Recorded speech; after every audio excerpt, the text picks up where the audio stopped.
It's probably the funnest thing that's happened in a long time. It's like playing with your actual brothers. I feel like everybody in the district's like kind of targeting us. Honestly, we just want to keep playing our game. 3-1 the count now, 2 away. Seguida wins! He crosses that one to left field! It's gone! Angelo State wins!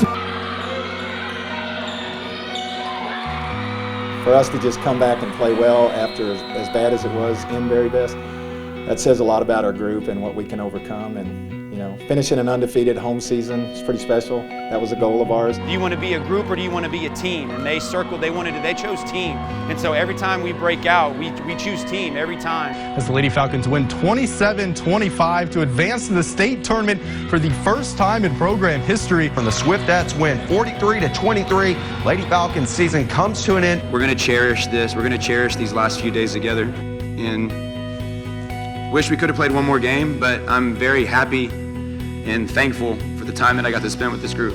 Turner broke four tournament records. He scored 47 points, a record. Had 9 steals, another record. He also set new tournament highs in free throws made and free throws attempted. Say the president is considering a national emergency declaration for the coronavirus pandemic. The UIL canceled activities for the remainder of the school year. Right now, it's kind of feeling like you lost a playoff game. And I think that's really the biggest thing, just because out of the blue, it was over. High school football is back. These games go back, to the 1920s. It's just so much fun. Like, we went from not even getting out of district last year to making it here. The first outright district title for the Cougars in their 11-man history. So these guys have come from not ever been able to win a playoff game to winning 7 gold balls in 3 years. The Sterling City Eagles have been proving people wrong all season long. Beat the 2nd, 3rd, 4th, 5th, and 6th ranked teams in 1A Division I. In all the big games, we've been projected to lose, and we'll be going against teams we've already beat, and we're projected to lose. Sterling City defeats May 68-22, state champions for the first time in program history. Well, you want the definition of viral? Try what Davion Davis did last week for Sam Houston against Central Arkansas. It made Odell Beckham Jr. jealous. For more on how it all came together, here's Ryan Reynolds. With the Bearcats' 34-31 overtime victory versus UCA last week came a SportsCenter #1 play for Davion Davis, and it had a lot of people talking. We'll analyze the play right now. Man, I honestly thought the ball was going to be a little overthrown, so it was either play DB or go up and try to make a play. I only had one hand. Well, I had two, but I just reached out with my right one and just happened to come down with it. I didn't know exactly where we were, but I knew we were inside the 10. It put us in scoring position. I think it was next play, Ty actually scored. So to contribute to my team like that, I'd do it any time. The first thing we're going to look at is this unique formation. The Cats call it the muddle huddle, and it's meant to make the defense off balance. Look at the wall of offensive linemen at the bottom of your screen, and look at how many defenders that draws out to the numbers. Now, this is what Sam Houston wanted. Look at the top of the screen where Davion Davis is left one-on-one with the defensive back and no safety help over the top.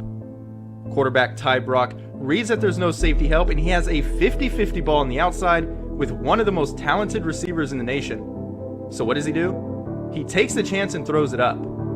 Davis goes up and attacks the ball at its highest point and comes down with it. Ty gave a signal on this particular one out to the wide receiver to let him know what route he wanted, and then he came back and made just an amazing catch. I'm sure it's going to be a SportsCenter, all those kind of things. So, pretty cool. Trailing by 3 in the second quarter, the spectacular catch set the Cats up inside the 3-yard line. On the ensuing play, Brock ran it in from 2 yards out, giving Sam Houston a 7-3 lead. With 27 seconds left in the first half, Brock rushed for his second touchdown of the game, and SHSU never looked back, earning its first Southland Conference win of the season. Ryan Reynolds, ESPN. Hello, spring, and I'm supposed to say hello, football, but with the COVID-19 outbreak, that's not the case. The UIL canceled activities for the remainder of the school year. It's just a shame that you really don't know kind of what was going to happen or how far you could have gone. And I think that's really the biggest thing, just because out of the blue, it was over.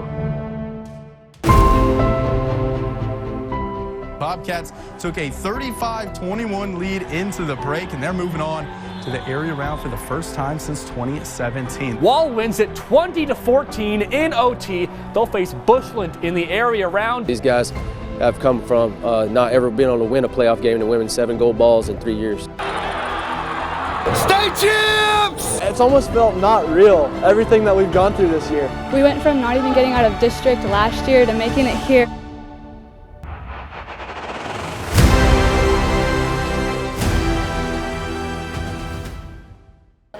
Into the bullpen, and now Josh Shelvier, your new Lone Star Conference career home run king. Best player I've ever coached. Want to give it a kiss? Go Rams, and welcome home, guys. It was a great championship. I mean, you can't ask for much more in a championship for a golden goal in overtime. Bells win the match 3-2. They're the conference tournament champions. Knowing that it's a weird, COVID-type pandemic season, we had something to play for, and that's what my team thrived on throughout the whole thing. Welcome to San Angelo Stadium for this premier performance, home season, featuring the Bobcats against. Just knowing the history that he has here as that announcer, as that position, and everybody in the stadium knows Sonny. Everybody that leaves here remembers that voice. Sonny Cleere is kind of a legend, not only in announcing, but starting track meets, and he's done the San Angelo relays forever. He's done the state track meet for a really long time. He's well known around the state, and anytime we can, recognize someone like that, it's certainly an honor. For 38 years, Sonny Cleere was the voice of Bobcat Nation, but now he's stepping away from the booth to help the community. This next Monday, we start with our Hunt for Hero. That's a pretty big project, and it takes time. I just couldn't do it all.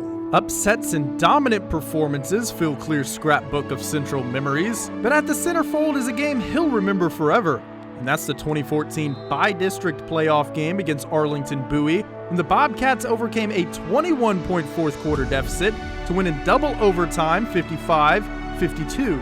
That is the most outstanding, exciting football game I have ever seen in high school, college, or pro. Incredible. We have a very active crowd, but no one left that game, I'll guarantee you that.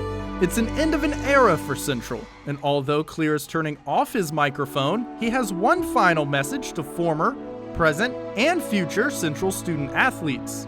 My advice to any athlete, football, track, whatever it is you're not trying to be the best person in the world. You're not trying to do that. You're trying to be the best person you can be. And if each athlete, each football player buys into that philosophy, that I'm trying to be the best that I can be, not the best that anyone else can be, you will be a winner from then on. God bless America, the home of the free because of the brave. That's it. That's the last thing we say.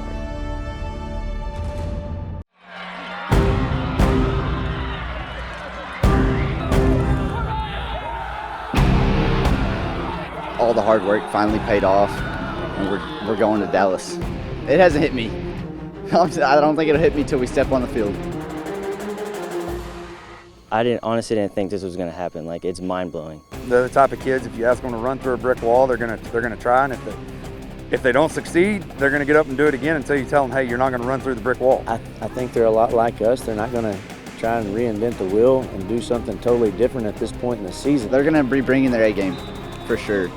We knocked them off at their home place the second week, and we were both playing good and just kept it going all year. And we're playing again.